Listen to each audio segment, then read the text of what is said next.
Please be seated.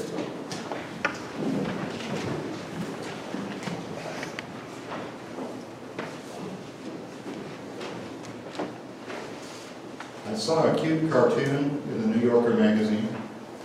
It depicts a man and a woman walking up to a home. Through the windows we can see that a dinner party is beginning.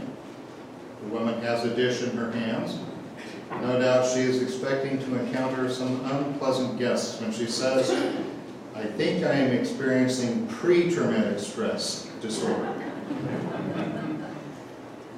Possibly Jesus' disciples had a similar experience when their master sat at the table with tax collectors and sinners. Something like, "There he goes again. This is such a scandal." Some Pharisees were there to grumble, "This fellow welcomes sinners and eats with them." The disciples might have wondered, or perhaps understood, why Jesus was doing this. But it would have been stressful nevertheless, because it was so contrary to their culture. Really, it was a huge scandal. Imagining this scene with Jesus sitting at the dinner table with the most unrighteous people in his society, I wonder why those people were willing to sit with him. After all, they would have realized that through their apostasy and sin, they had removed themselves from the covenant. They knew they were unworthy to sit at table even with this itinerant rabbi from Nazareth. But the rabbi said, "Sit and eat." Their social convention dictated this to be an act of peace. So when Jesus, God incarnate, used his authority in this way, he demonstrated that God was at peace with the sinners. Furthermore, back then, a man sat at his dinner table with men who were his social equals. Here we have women present so many times at all of these meals. The image of these people together, in my eyes, is as powerful as the image of Jesus with his apostles at the Last Supper. We expect the apostles to be there, but to imagine the sinners there. It reminds me of a hymn that was proposed for the hymnal 1982, but sadly didn't make the cut. When God and man at table are set down.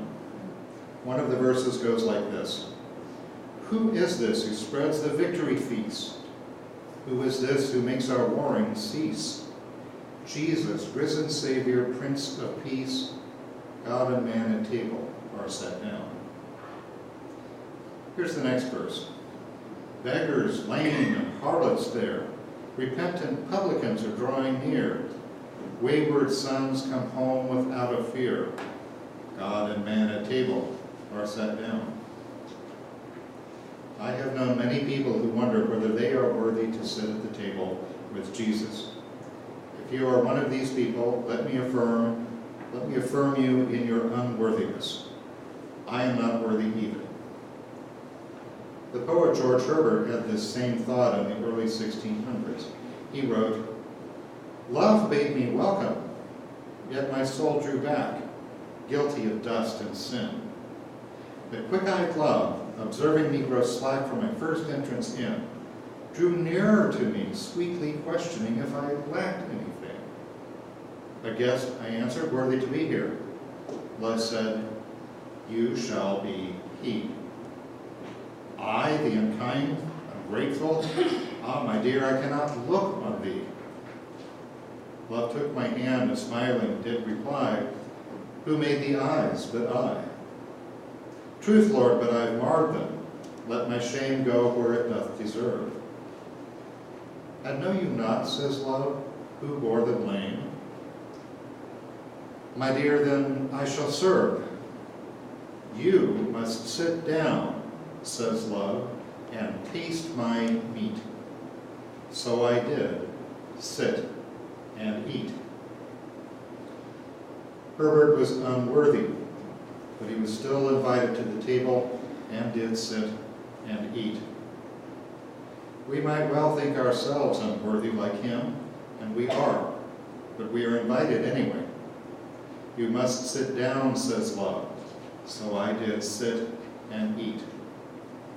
When we come to this table, a few minutes from now, will not sit, but will stand or kneel, and will not have a physically substantial meal, but it is the same Lord who invites us, the same Lord who feeds us, the same Lord who is at peace with us.